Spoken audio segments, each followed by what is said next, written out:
Whether it's bad planning, bad luck, bad timing, or bad inventions, well-intentioned bad decisions have plagued history for thousands of years. Welcome to Historic Hindsight. Hello and welcome to another episode of Historic Hindsight. I'm John, that's Tom, and today we're going to talk to you about Canadians. Yeah, oh, Canada, our home and native land. I don't know the rest of it. Well, it's not our home and native land at all. It's not our home and native land, but we're trying to give some love out to our foreign listeners or foreign friends. Although I guess we probably should have done an English episode, or it's just a funny story. Yeah. So what we are talking about, if you're from Canada, you probably know this pretty well. We're talking about Brother XII, the famous Canadian cult leader, mystic, religious, kooky guy. Although mystic. You know, to be fair, after reading this, he's really not nearly as bad as some of the American guys. But hey, Brother XII. No. That's not true. Canada can be bad too. All right. Canada can be. I know they play the nice guy, but they can be bad too. So let's find out how bad. He was born Edward Arthur Wilson and is described by some modern historians as a cross between L. Ron Hubbard and Rasputin. So, way to go, Canada! Oh. Okay. So we'll treat this as kind of like a biography episode. We'll just get right into it with his early life. All right. So you said he's a mystic, right? And so he at some point he went on some type of journey or spiritual. Well, yeah, he does. thing. He does. Yep. Jumping the gun like always, Johnny. You gotta let me. Well, you can't drop words like mystic and cult leader and not have me ask questions. I've got notes and I go in an order, and you just jump it. He was born in Birmingham, England on July 25th, 1878. His father was Thomas Wilson, a master craftsman in England and a devout Catholic, because that's what we do as devout, which is kind of odd to be a devout Catholic in England in the 1870s. But hey, he's a devout Catholic. It's a little odd. That. Now, so he's not even a Canadian. Well, no, but he moves to Canada. So we're trying. Okay, all right. So Canada's probably still pretty great, and everybody's super nice. This guy's not even Canadian. He just exploits you. Sorry, Canada, for this English guy's mishap. Yeah, sorry. So he grows up learning about the Bible, learning it cover to cover, and focusing on the apocalyptic end of the Bible. Because if that's a good part. Yeah, if you're raised Catholic, there's a lot of doom and gloom that we focus on. Well, you got to scare people into behaving. It's important that they're terrified of the afterlife. And from an early age, little Eddie, he claims that angels are speaking to him. Now, if you have a child at home that is claiming that angels are speaking to him, I'm not saying he is crazy, but you maybe go get him checked out just to make sure there's not, like he's not hallucinating things that aren't really there. No, you call an exorcist, Tom. Or you do that. One of the two. One of the two. But instead of going into the family trade of mastercrafting, Edward he's going to set off to sea as a mariner at the ripe old age of 12. This is 1878 is when he's born. 12 years old. So in 1890, he sets off to sea at the age of 12. Different times, man. Different times. Let me be clear. His parents sent him off to sea. If maybe, he's 12, but I mean, his parents sent him on. They're like, yeah, well, you got to get a job. What are you going to do? He's like, I like boats. I'm 12. I don't know. They're all go work on a boat. Well, so he did. And he did. He would eventually work his way up from apprentice to navigator to captain, where he spent his time learning about world religions and metaphysics. And, metaphysics, if you don't know what that is, it's basically college philosophy 101. Like that weird guy that's sitting in the quad that's like, a little quirky. Yeah, that's metaphysics. It's just life's unanswerable questions. Yeah, pretty much. In 1907, he would marry and have children and move to British Columbia. Their names, Johnny, are not important because he's going to abandon them pretty quickly because that's the type of person he is. Okay, but to be fair, this guy went at 12 years old. He's going out on a boat with presumably adults, maybe a couple other 12-year-olds, and being basically indoctrinated, brainwashed, whatever. He's just being told things. And whatever those things are, good, bad, whatever it is, he's going to absorb and embody them because he's 12 to 15, 18, however many years he was there. Yep. He's going to actually move to British Columbia in 1907 with his wife and children. So he's now in Canada, so that's where we get the Canadian part. But by 1912, Johnny, he's he's had enough of their asses, and he leaves. His family Leaves will move Canada back to or his family? Well, he leaves Canada, leaves his family, gets back onto a boat. The family's gonna move back to New Zealand, where they're naturally from, and they will never see or hear from little Eddie ever again. Okay, I'm sorry, real quick, and this is a side note, and I'm sorry, but it blows me away to think about people just moving from New Zealand to Canada and then back to New Zealand in like late 1800s, early 1900s. Because this is still like What if a you move! Yeah, because if you want to move, it's even today that would be a move. Unfathomable. But back then it's like you're on a boat. It's a For a journey, while. Yeah. especially You're to New Zealand to Canada. You're not packing up your IKEA furniture with you, that's for sure. No. That shit gets left behind. Now, why does he abandon them? You might be asking yourself. Yeah. Well, that's because he started to learn about Theosophical Society, and what is the Theosophical Society? It's essentially an attempt to merge Eastern and Western religions and philosophies together and become one with each other. That's not gonna work. Johnny, it's a merging of all the world's religions, irrespective of race, creed, and all that fun stuff. Hey, you want to know why we have a bunch of different religions, Tommy? They started as one, and then everyone's like, "No, I think a little differently. I think a little differently. Yeah, I think a little," and then they kept going, and then they Yeah. made different ones. Well, they're trying to bring them all back. All right, full circle. We're trying to bring them all back together. Their three guiding philosophies are essentially that to encourage the study of all religions, to investigate the unexplained, and to become one with each other. Like basically, let's get rid of the whole racism thing. I like this. Which is fine. That's not bad. That's not bad. It's knowledge, accepting science, and accepting people as people. Yeah, that's not bad. That's not bad. But then they also believe that there are hidden spiritual masters that rule the world, known as the Brotherhood. There it is. Yeah, there's usually in most cults, there's the good part, and then there's the we believe in the flying spaghetti monsters. Yeah, what it is they drag you in and they're like, hey, don't you think that all people are pretty great and everybody should just be loving? Don't you think we should just study all the religions and maybe everybody's a little bit right? Doesn't that make sense? And and then all of a sudden, don't you think lizard people are running the world? Like, it'd be insane not to think that, right? I agree with the other two, so yeah, it seems like... I mean, we're checking boxes. Let's go. Sign me up. Do I have to give my wife to anybody? Like, what? Probably, right? That's from our Waco episode. If you're giving your wife to the religious leader, you're probably in a cult. You're probably in a cult. So Edward he's going to join. He's going to have his little spiritual journey. This is where he gets his mysticism from. So in 1912, Edward says in his own words that he had a ceremony of dedication where he felt that one of these hidden brothers came to him and told him to spread the good word, so to speak, and to go off and do your little mission. Nice. What an honor. Yeah, right? So off to sea he goes, abandoning his family, back onto a boat. Did this guy tell him his mission, or it was just to spread the word? Just tell people that you saw a ghost? So I will speculate, a lot of this is, like, we don't have, like, a detailed, early history. We are taking, I am taking some of the accounts from his own words later on in life, and some of the accounts from these members, but we don't have a clear picture, so I don't know like what his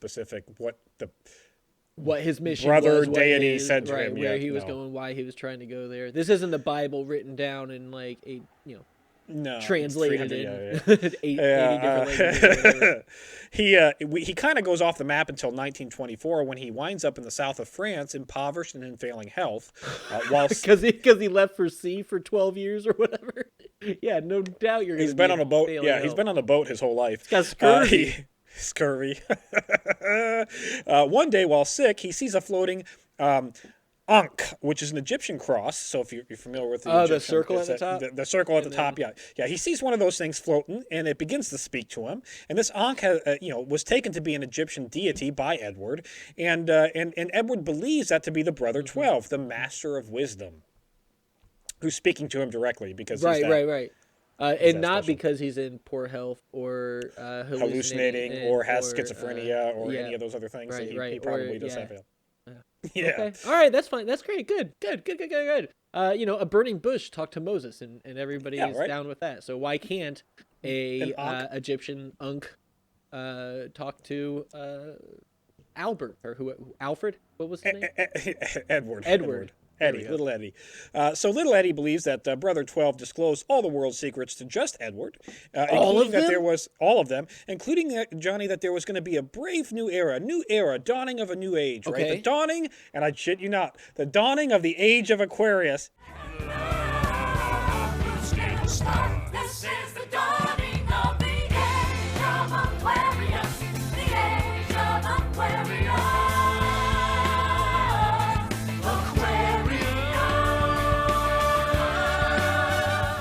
It's the dawning of Aquarius. Is that why that song exists? It maybe. I don't know. Let's go. We're like the cult. Was we're that members. ABBA?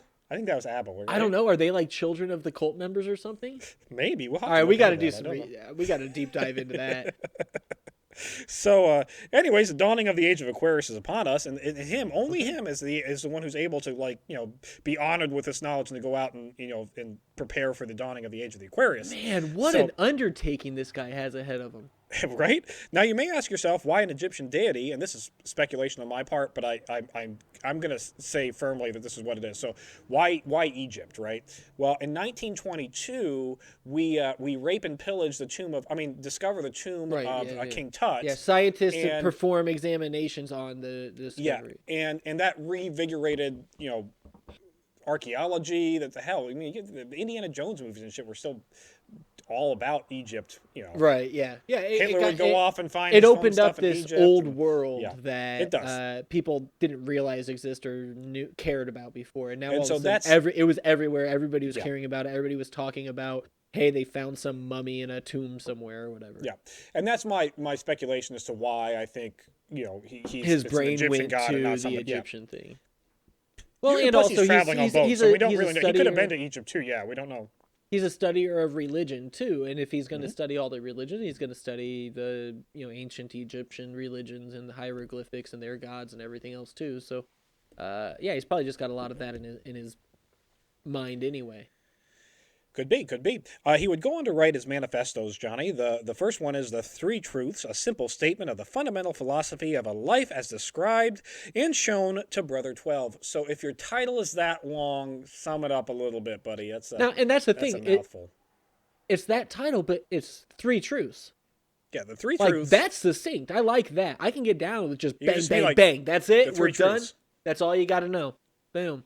Just that easy. I can get down with that. But he's a little long-winded. But yeah, it's a little bit breathy on the title. It is. Just And The in Three Truths. That's it. Yeah. That should be the title. Yep. And in 1926, he's going to publish his best-selling book, A Message from the Masters of Wisdom. So that's a little bit better of a title. I mean, Now, you know. his best-selling book or his best book that was a bestseller? No, it is a bestseller. Yeah, it's Okay. a bestseller at that time. Good Yeah, for yeah. him. People kind of fall into it. It's just like, L. Ron Hubbard. He wrote a couple of science fiction books. People really got into it. Then he started this whole Dianetics thing. He goes off on a tangent. But hey, whatever. It worked, right? After For these him. publications, yeah, good for him. After these publications, he took the name Brother 12 because it's Brother 12's word. So I am the living embodiment of Brother 12. He is the Jesus Christ of Brother 12. Yeah, exactly. It's, God and Jesus, same thing, whatever. Embodiment. Brother Yep. 12, Albert, Same thing. William, whatever. Edward. Edward. You really have a problem with little Eddie. I just don't do names. In and out. Boom. In and That's out, why yeah, in history and is so out, bad yeah. for me. That's why I don't do it. Well, and a lot of people bought into this whole thing. And I mean, the 1920s were kind of a weird time. Like, we did get out of World Oh, they War were I. There was a lot roaring. of deaths. We had the whole pandemic that killed a crap ton of people with the Spanish flu and Flappers and jazz, Tommy. well, and that's That's why it. we get flappers and jabs, because people are like, we've had enough negativity in this world. Let's celebrate. yeah. And then of course, America was like, well, we can't celebrate too hard. Let's get rid of the booze because Right. America. Well, that Anyways, just made it more fun, though, because then you're doing something illegal, too, while you're listening to jazz and smoking the devil's jazz lettuce cigarettes. with everybody, and then, you're good to go. I think with everybody, what you meant is black people, Johnny, and that's why marijuana Well. became illegal, because it was Well, a black I mean, person drug. no, because white women were... We're smoking a Smoking black person with drug. black yeah. people. We can't have that. Right, yeah. No, that Yeah, was well, there's insane. a random tangent for the day. After gaining a new following, Brother 12 would create the Aquarian Foundation and move his headquarters to British Columbia in 1927. So I assume the Aquarian Foundation because it's the dawning of the age of Aquarius. Yes, the dawning of the age of the Aquarius. He's now there. I had to look at my notes because I thought I might have jumped a page, but I didn't. We're good. He would encourage his followers to sell their worldly possessions and move with him to Cedar by the Sea, 7 miles south of Naomi. I'm going to butcher it. Sorry, Canadians. Nanaimo. Nanaimo, which is by Vancouver. Naniamo? Nanaimo. Now, okay, here's the thing. So with cults, I understand the whole relinquishing. Well, I guess not cults. With spirituality, I guess. It's that Buddhist style relinquishing of your earthly possessions, not living a humble life and everything else. But they sell all this stuff, right? Where's that money go? Well, it goes to the age of the Aquarius Foundation, Johnny. Oh, and who's the gotta, beneficiary of the age of Aquarius? So this dude's just like, well, all right, everybody, sell all your shit, give me the money, and then come with me, and I will continue to spout my bullshit lies about being Brother 12. So here's the thing: if you have to sell all your worldly possessions to join a group, or Don't do it. Or if a group costs a lot of money to be a part of, maybe second guess yourself and ask, like, am I in a cult? And speaking of that, we are looking at creating a Patreon for Historic Hindsight. So if you at home are interested in donating money to us, I have so many stories. We got answers for you. Old, exclusive to the Patreon. We'll give you the 3 truths for it. A Patreon is just $5,000 a month. That's it. Yeah, sell everything you have and you'll be fine. And we'll give you all the truths. And every one of the truths. Take this time to like, share, and subscribe, and you'll get like a half a truth for every like, share, subscribe, and commented. I'll tell you what. If you go ahead and like right now, I'll give you half a truth. The meaning of life is. Well, that's the first half of it. Second half, you got to sign up for a $5,000 Patreon. Gotcha. He was granted a charter by the provincial government of British Columbia on May 16th, 1927, and he acquired 1,250 members through Canada and the United States. So not a bad following. More subscribers than we have. Way more. It's taking us a year to get to like 185. Come on, people, subscribe for us. We're not even asking for all your worldly possessions. Just a click of a button. You don't even have to watch our stuff. Just hit that click of the button. Yeah. He would come to British Columbia with a common law wife named Elma Wilson that he always introduced as his wife, although he was never married to her because there was a whole previous marriage that he never did anything with and just abandoned. So right, yeah. So he just ran away. He didn't cut ties. No, he went out for a pack of cigarettes and never came back. Yeah. And so now he has a common law. Yeah, common law wife that existed. Well, that's what they call it. So yeah, I guess. Oh, okay, so that's what they just never got formally married. That's what essentially, a life partner, or whatever. Yep. Now, perhaps his true mission with the creation of the Aquarian Foundation was power, as a lot of cults tend to be. And how better to use this power than to turn into politics, Johnny? Oh. So, what's power if you're not political? The Egyptian deity promised Brother 12 that he would become the advisor to none other than the President of the United States of America. Quick question, sorry. What the hell does the Egyptian deity know about the President of the United States of America? Well, Johnny, I don't know, but apparently he's going to be the advisor to him, so that's what he knows enough, I guess. I don't know. It's got to be so confusing for this Egyptian god. It's going to get better. This is where the story gets... with the affairs of America. If you've been bored to this point, this is where the story gets fun, because the whole brotherly love... Save it till everybody left. Yeah, the whole brotherly love, and we preach about equality and learning and respecting all religions. The good stuff. The good stuff. Well, apparently Brother 12 didn't really like the Catholics, and he also believed in the Protocols of Zion. Now, if you don't know what the Protocols of Zion were, it was a paper that was written that was proved to be a fabrication that proved, in quotations, that there was a Jewish conspiracy where the Jews ran the whole world. They ran the economy. No king was ever crowned without their permission, and no president was ever a president without their permission, which is really weird because I don't remember a lot of Jewish kings or presidents. Right. Well, they just make the decisions. They don't want that responsibility. I have met a lot of Jewish people who have been very confused as to why they haven't gotten their paperwork or whatever it is, or votes for the Zion protocols of Club, Zion. whatever. Yeah. Hey, we should ask. What was his name? Kyle Harris. Kyle Harris. That's the way we should ask him. Putting him on blast. There you go. Putting him Kyle. on blast. You're Yeah, welcome. there you go. So let us know if you got your protocols of Zion paperwork yet. Yeah, I'm gonna guess that he didn't. No. He did date that girl that was a closeted yeah. Nazi that had the Nazi Yeah. flag. Anyways, so we've got sidetracked. So Brother 12 was convinced that he had to go and do something about this whole presidency thing, and he's gonna handpick the next president because that's Nice. what That's great. that's what the a Egyptian job. deity told him to do. So he went to the United States for the 1928 election to form a third party. After all, Hoover was a dirty Jewish pawn, and the Democrat candidate Alfred Smith was a dirty Catholic. So we cannot have one of these two people winning.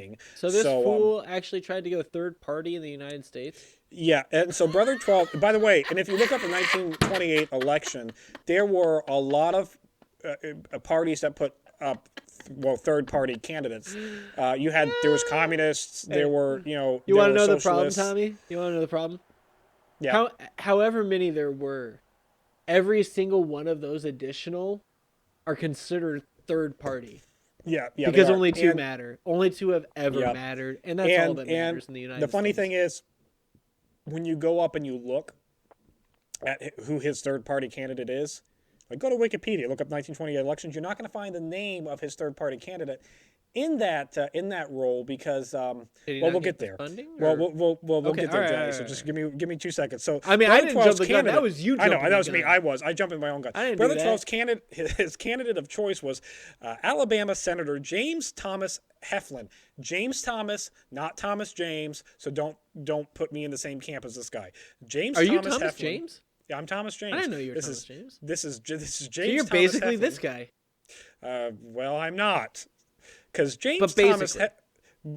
James Thomas Heflin is also a Washington spokesman for the KKK. So I can basically. assure you, I have never been. Look in our comment section below with the Southern sympathizers. I guarantee you, I have never been a spokesman for the KKK. So this whole No, brotherly he love hasn't thing- worked his way up that high yet. He'll get there. Yeah, one day, brother- Tommy. One day. Yeah, maybe his brotherly love thing has gone out the window with the whole "I'm nominating a KKK." I'm going to member." support the KKK, and I also hate the Catholic Church. So that's So, what yeah, he's basically Catholics and blacks out, done with Yeah. them. Jews out, done with them. Jews too. Also, man, Yeah, this guy. So who's he like? He he's running. He out likes of the people. members of the the Aquarian Foundation. So needless to say, Heflin he doesn't win. In fact, his third party Don't win. candidacy couldn't have gone any worse. It is described as like people like that were just that were in the election were like he couldn't have done worse if he tried. Like if he tried, all right. he couldn't have gotten less interest. Okay, so this is the guy. This is the guy that in the God, I don't even know 2012 election or whatever that had the rain boot. No, On his head. because he did better. The guy with I the guarantee rain boot you, hat, dude. I guarantee you, Rainbow Boot did better than this guy. I guarantee you, Rainbow Boot did better than this guy.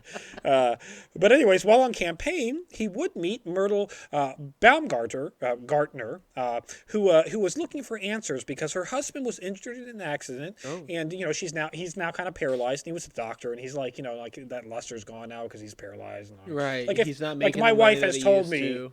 Yeah, my wife has told me flat out, like if I lose a leg or something, she's like she's done with me. She's not. No, taking that's care of fair. me. That's fair. I've actually thought about this Which a is fair. lot. It's fair. That if I became paralyzed or something else, I would want my my wife to be like, all right, well, he's basically dead, so I'm gonna go live a life instead of have to take care of this guy forever. Yep. And I'll just I don't know, drink bleach or something. I don't know. What are you gonna do? So she's going to move on and she's going to find Brother 12, and nothing ever bad happens when you have an illicit affair with a cult leader. No. So they fall into an affair, and Brother 12 convinces her that he was the reincarnate of none other than Osiris, and she was Isis, reincarnate, and that their baby was going to be Horus, and he was going to rule the world and teach the world about the age of Aquarius and brotherly love, and we're going to bring the world together in all religions, minus the Jews and Catholics, and everything's going to be peaceful and hunky-dory. How's he gonna do that? That seems like a lot of work, and the communication back in the early 1900s was poor at best. Yeah, I mean, we have phones, but they're not great. I mean, yeah, not everybody, and like he's got to teach the whole world about He's this gonna stuff. their son Horus, he's going to teach the whole world. Passing the buck on to. Yeah, it looks like the prophecy is coming to fruition here because Myrtle does get pregnant on the train ride from Chicago back to Cedar by the sea. How's that even work? Like that's crazy. Right? What a coincidence. That's crazy. How does when that you have happen? A lot of unprotected sex. Wait, really, how does that happen? The problem is, the group of followers don't really like this because he has a wife at home, and a lot of these followers are rich, educated people a wife not at home, who are like by default Protestants, and they're like, we don't. That's not. They're not jiving cool with the whole affair thing, polyamorous, whatever relationship. But he says, no, it's not sexual. It's purely like spiritual. I am Osiris, and like Brother 12 told me, Brother 12, that I had to impregnate this woman. So it's not. I'm not having any fun doing this. Trust me. It's my spiritual penis inserting her spiritual vagina instead of an actual intercourse happening. Yeah. The problem is the group grew pretty skeptical when she had a miscarriage twice. So they're like, if this was really the plan, this sounds like the opposite of the plan. It sounds like the buddy Osiris was like, no, that's going to be the devil child. Y'all completely misrepresented what I told you, and I got to get rid of it. Yeah, they're like, if that baby is Horus, why the hell would Horus get the hell out of his human body before Yeah, he came to the earth before he could even do anything. Like, that's. So needless to say, there was that didn't happen to Mary with Jesus. No, it did not. No, perfect needless to say, in a barn, nonetheless, still healthy. They're not jiving with him. Brother 12 is actually also going to befriend a rich divorcee, a Mary Conley, who he does not have an affair with because she's in her 60s. But she does donate. But rich, because she does donate $25,000 to the Aquarian Foundation, and that money gets misappropriated. So after that money gets misappropriated and the miscarriages, there's a lot of group members that are like, "We're done with you," and they actually bring a lawsuit to him and bring him up on charges. So fun. Bad cult leader sounds like. Yeah. Myrtle is going to go back to her husband and beg forgiveness, who promptly gives her some divorce papers.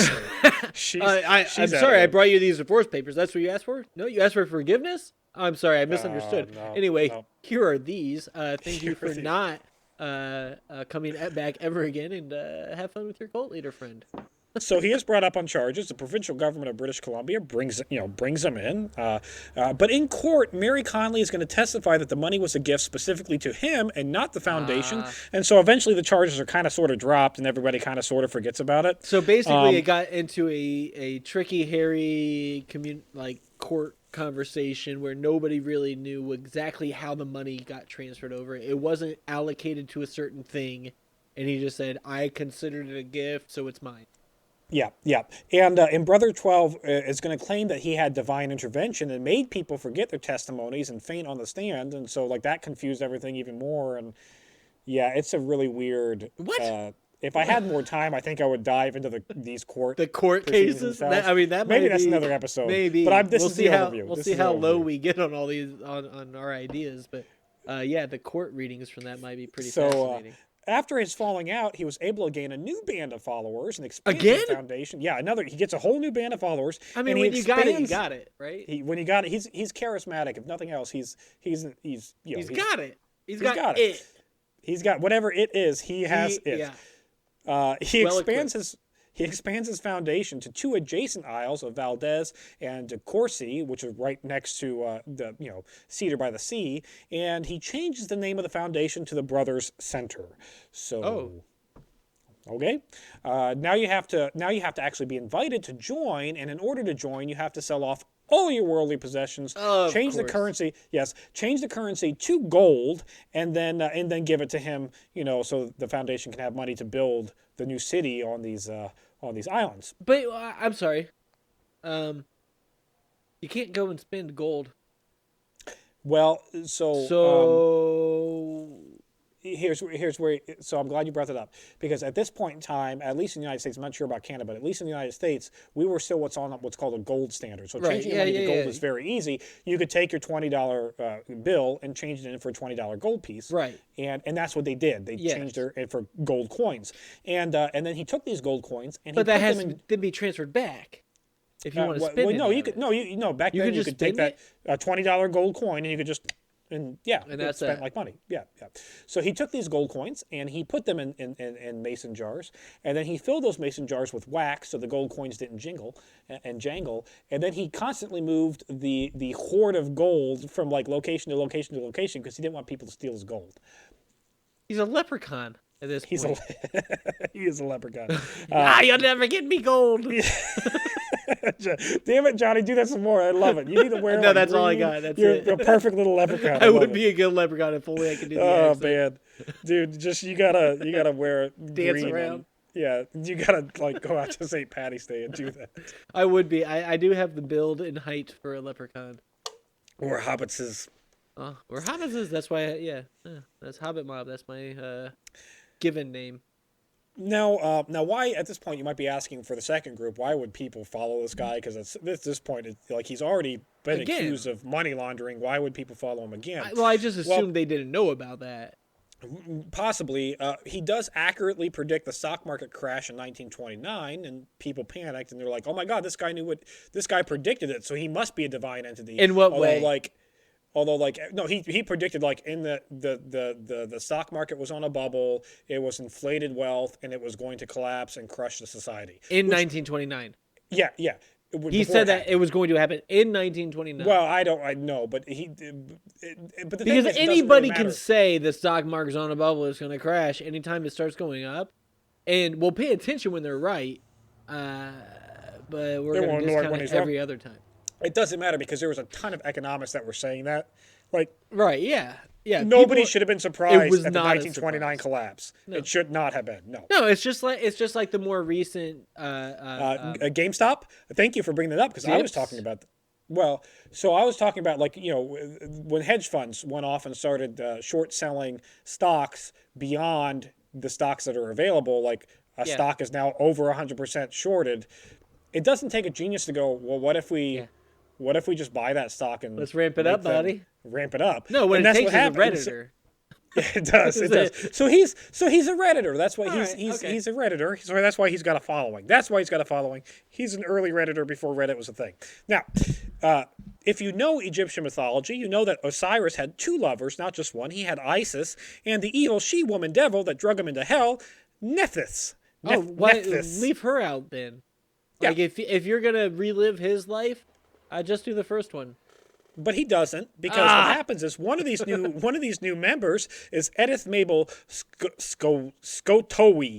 S-K-O. Skotowi. There you go. I actually think that it is. But she calls herself Mabel Z because retards like me who can't pronounce her her last name. So she's going to arrive with her mistress, Roger Painter, the poultry king of Florida.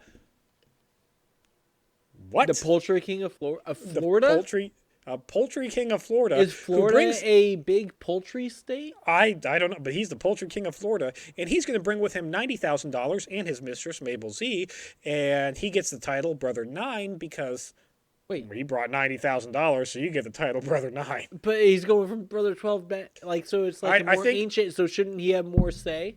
I think this is like the opposite, where like the higher, like this is baseball, so like the higher score wins. Maybe. All right. For my photography folks out there, it's the Canon DSLR series, where the Canon, they have their 600D, which is their like Rebel line, and they got like the 90D, and then they have the 7, and then 5, and then 1, and so the lower it gets, the better it gets. So it's like that. No, this is the opposite of that. The higher higher? it gets, the better. Yeah. The higher number, the better. So he's brother 12. He's This still is all ahead. very confusing, Tom. I'm sorry, John. You've been drinking. I know. I apologize. But anyways, unfortunately, Brother 12 does not be very brotherly to Brother 9 because Mabel and Brother 12 start to have an affair and would be married On. and change their names to Emile de Valdez and Zura de Valdez in March 1931. So, Okay, quick question. So when these, I imagine this was a cult marriage, and Yes, they yeah, cult yeah. married, and the state's like, whatever, I don't care about that. I'm not paying attention to it. And then they also changed their names, I'm guessing, during the same ceremony. So this is all, it's all in the eyes of perhaps the government who issues social security cards and names and birth certificates and things. They're playing make-believe, right? Yeah, they're playing a little bit of make-believe here.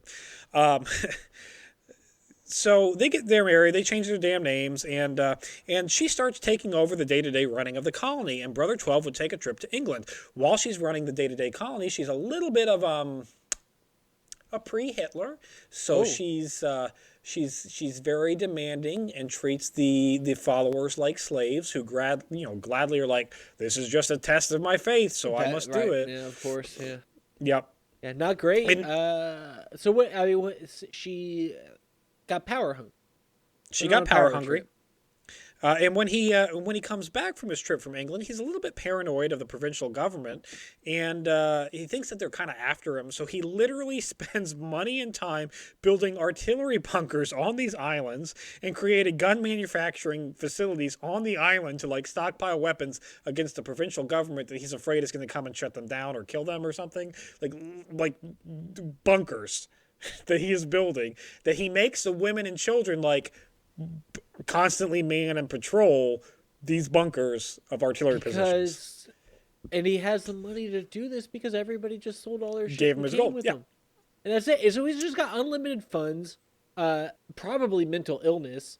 He's been a little bit crazy for his entire life. He's as far as probably hearing got voices. schizophrenia. Yeah. And now he's just been given basically unlimited money. Yeah. To do my what he God. wants. Yeah, to do what he wants. And what he wants to do Yep. is build bunkers to protect from people that might attack him, like a crazy schizophrenic might. And he lets Mabel rule with an iron fist, and he follows that rule with an iron fist. So like again, they're treating their colonists like Sounds like slaves. it sounds like they're the Mabel, ones building the bunkers. They're the ones making the guns. They're like, he's not got his hands dirty. We're talking about this dude a little bit. We might need to do a sidetrack on Mabel, because but they say like behind every strong man is a strong woman or whatever. But stronger really, woman in this case? and, I think in a lot of cases, it's the strong men are kind of propelled and pushed up by the small. By this, the yeah. strong In women. this particular case, he's up to this point before Mabel comes in. He's relatively harmless. Yeah, no, she came in. She comes domineering. in now like we're treating the people like shit. So If you haven't seen, oh damn it, you're gonna have to cut this out because I forgot it. Gallivant on Netflix. yes. Oh God, I love Gallivant. So watch Gallivant. First of all, it's great. But second of great all, show. there's the woman in it. She marries a king and then basically takes over and is running everything. And so that's basically what's happening with Mabel. Yes, yeah. She's in charge, and he's just like, I guess I don't know. That's what she said. I like her. She's great. Let's keep doing Now, it. first-hand accounts from members of the group say that Mabel was very cold, which yeah, You don't obviously, say. and that they felt that like she took advantage of Brother 12, and they thought he was either like she got him on drugs, or they thought like could have been mental illness. I'm gonna go ahead and say He was crazy. It's mental illness. He was crazy. He was hallucinating things. He was a little.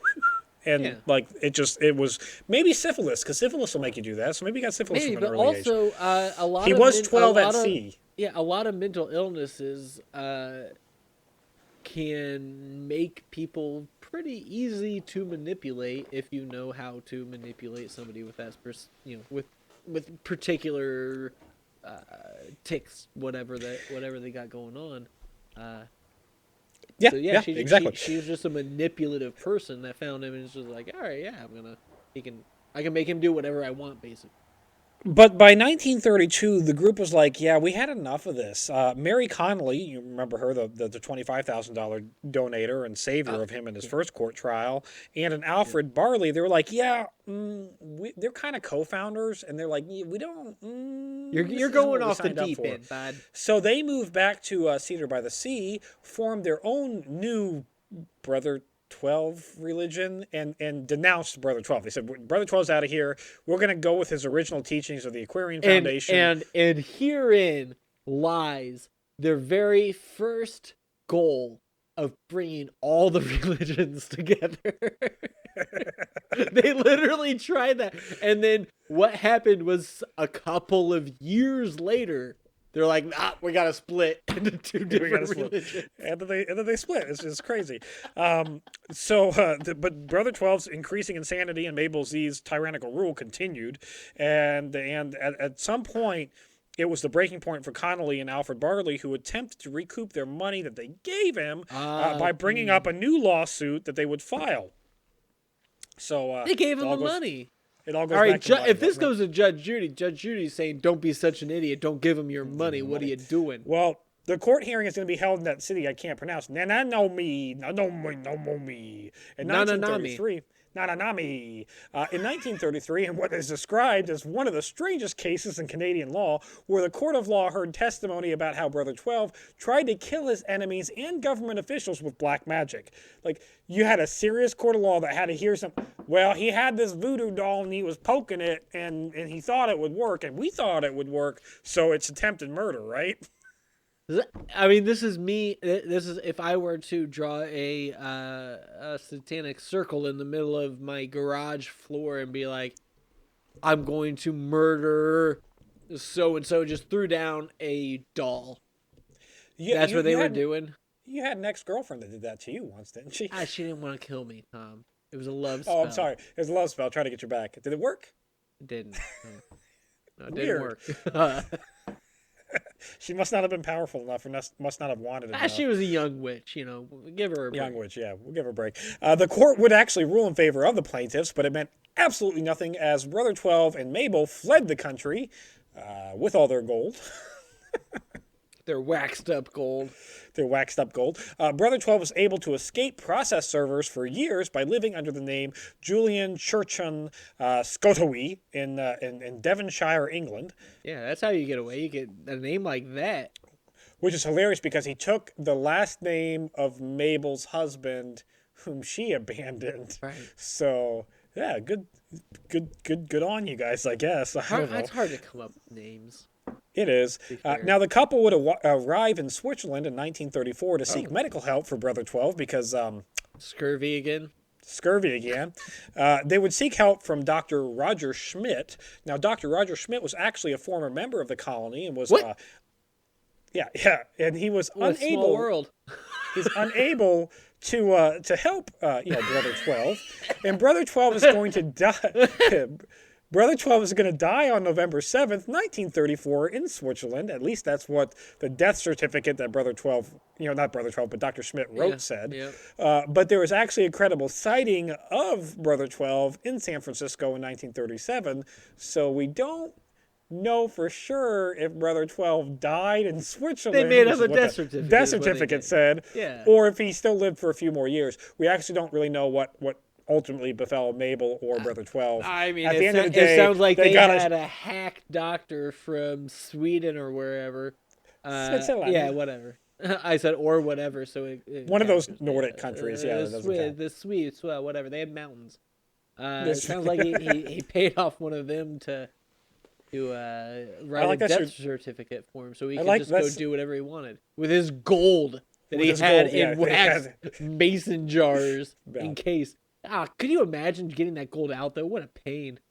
Yeah, it's gonna. A lot of hot water. Just take. You take the pot and you just put it maybe on the stove and just let it heat up that way and then just dump it out. But still, it's gonna have wax. Guys, on don't it. put it directly on the stove. Put water in a pot and then that inside of the water. That for everybody at home. If you want to get your gold out of wax, that's what to do. So that's the way to do it. There's your helpful tip for the day. Super relatable too, because I'm sure a lot of our watchers have Stockpiles of waxed gold. up gold. So that's the story of Brother 12. Not quite nearly as bad as cult leaders like Waco, but still, nonetheless, a very Canadian.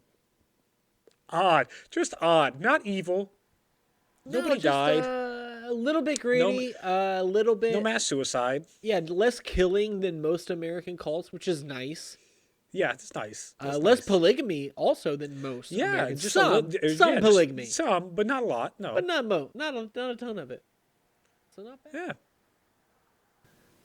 That's it for this week in Historic Hindsight. Thanks for listening. Be sure to subscribe, rate, and review, and join us next week when we talk about well-hung Russians.